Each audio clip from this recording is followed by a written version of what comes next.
getting got at the gate. I was basically at their mercy. Black people traveling with cash at the airport. It's unfortunately been very common at the Atlanta airport. Targeted by the DEA. This man from Georgia had $8,500 on him. He was going to LA to shoot a music video. They flashed me an ID card, told me to come with them. The feds took his money. Feeling like I was robbed was an understatement. And it's happened at airports across the country. Where's your bag at?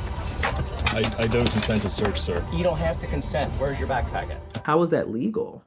Well, it's not legal. The fight to fly in peace. And what you need to know the next time you bring cash to the airport. I felt beyond humiliated, embarrassed. I'm Justin Carter, and this is TSR Investigates. But before we get into it, roommates, for more TSR Investigates, make sure you like this video and subscribe to the Shade Room's YouTube channel for new weekly episodes of this show and more. I had sold a car, and once I sold the car, they gave me a check.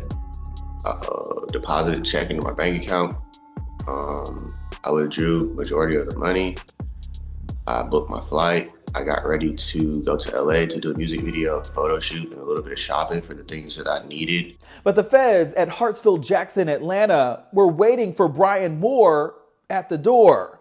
This happened back in 2021. He says he got approached by two female DEA agents who asked him if he had guns or drugs on him. He didn't. Then they asked if he had cash on him. They flashed me an ID card, told me to come with them. Did you ask why? What was your reaction initially? Well, when they showed me the card, they asked me to walk with them. And, we took a few steps and I was like, hold on, where are we going? Like, what's going on?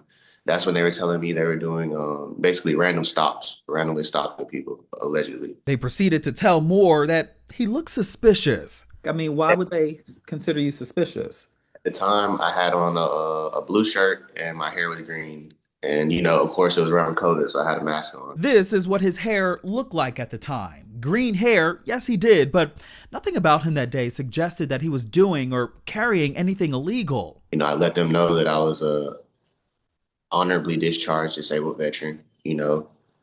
Basically explained everything to them, and nothing mattered. Not only did they take that $8,500 he had on him, they told him to proceed on his flight like nothing happened. They told me, they were like, yeah, you might want to get on the plane before you miss your flight. That's exactly what they said. And what did you do? I got on the plane. With no money?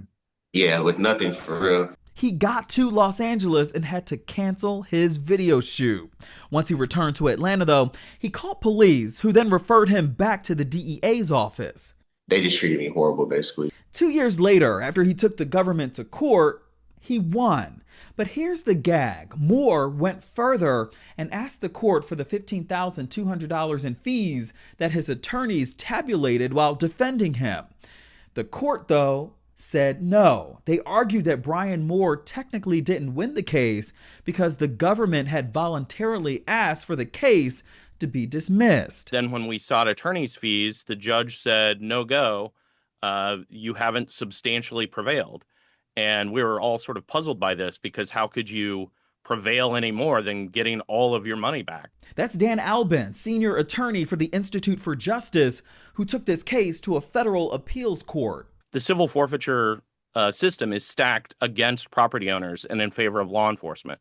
If you don't do anything, you lose. He says what the DEA is doing is called civil forfeiture. And in this case, a money grab at U.S. airports, specifically in big cities. He says oftentimes people who have their money confiscated don't go through the hassle of fighting to get it back in court because it's too expensive. The seizures of cash and other property are often not huge amounts of money. And so you would often spend more on an attorney than the value of the property that was seized. Like in Brian's case, his attorneys billed almost twice as much as the value of the property they got back. But just 2 weeks ago, a federal appeals court judge sided with Moore, ruling that the DEA is responsible for paying for his attorney's fees. It's not just a win for Brian, it's a win for anyone who finds themselves in a similar situation. Like Jerry Johnson, who appeared on WSB TV in Atlanta back in 2023. He was heading from Charlotte to Phoenix with $39,500 cash to buy a truck at auction. he never made that happen. The DEA seized his money before takeoff. Nobody ever contacted me. Nobody asked me any questions. I never heard nothing from them after they seized my money. He had to sue to get his money back, and he won. It didn't quite get that far, though, for this man who sat down with the Institute for Justice last year. I'd almost imagine that this had to be some kind of mix-up. He knew his rights and refused to hand over his bag after he says DEA agents tried bullying him into handing it over to search. They even called for a canine search where agents signaled to the dog, implicating that something suspicious was inside. But you can see the dog sensed nothing. So I was waiting by the jet bridge for about 5 minutes, and I remember seeing the dog handler pop up through one of the kind of airport gates. And at first, he pointed the dog towards my bag, and the dog took a smell and just ran straight past it. A few seconds later, he started clicking his fingers, and the dog started coming back, and I saw him basically gesture at my bag.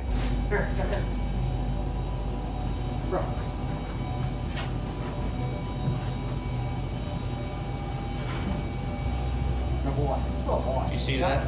You got it recorded. Don't edit that part out of the video either. It's sort of a seize first, ask questions later kind of scenario. That recorded exchange, it changed everything in January. The DEA announcing it was suspending the transportation interdiction program altogether. Albin says it came after a scathing report from the Inspector General's office claiming that these encounters can be susceptible to racial profiling. One, when an agent approaches an individual based on no particular behavior by the individual. And two, when an agent approaches an individual based on the officer's perception that the person is exhibiting characteristics of a drug crime without any independent predicating information. They'll either pick people out or they'll use information they already have about how the ticket was booked. Did somebody pay cash for it? Is it a one-way flight? Is there a short turnaround on the flight? Those sorts of things they'll use to identify specific people they want to talk to before they board their flight. How is that legal?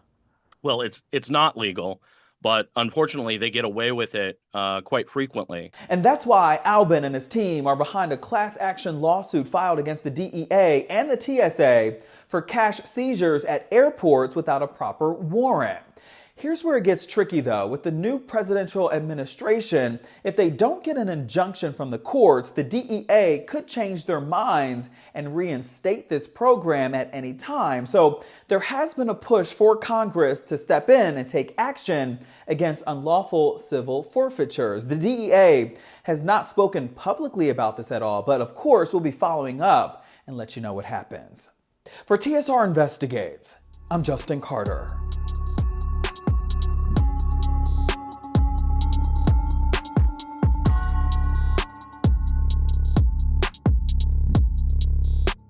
Hello, roommates, and thank you for watching our YouTube channel. Do you want more TSR Investigates? Be sure to subscribe and check us out at theshaderoom.com.